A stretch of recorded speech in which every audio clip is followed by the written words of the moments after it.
Hello అందరికీ welcome back to జో హవా vlogs. ఈరోజైతే ఒక మంచి యమ్మీ రెసిపీతోనైతే మీ ముందుకు వచ్చేసినండి. అదేంటంటే ఎండు రొయ్యలతోని ఫ్రైడ్ రైస్ అండి. వినడానికైతే కొత్తగా ఉన్న టేస్ట్ మాత్రం సూపర్గా ఉంటుంది. ట్రై చేయకపోతే మాత్రం తప్పకుండా ట్రై చేయండి.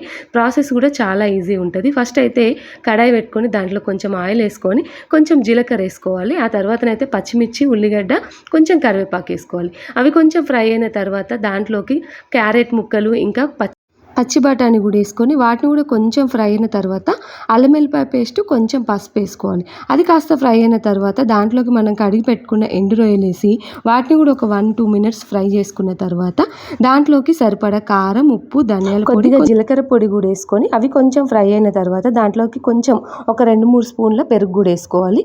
కొంచెం కొత్తిమీర కూడా వేసుకొని కొంచెం సేపు మూత పెట్టించినామంటే ఇట్లా ఆయిల్ పైకి వస్తుంది. అలా ఆయిల్ పైకి వచ్చిన తర్వాతనైతే మనం ముందుగా అన్నాన్ని అయితే మంచిగా కలిపి పెట్టుకోవాలి. ఆ అన్నాన్ని కూడా వేసి కొంచెం లెమన్, కొంచెం కొత్తిమీర వేసుకొని దించినామంటే సూపర్ యమ్మీ రొయ్యల ఫ్రైడ్ రైస్ రెడీ.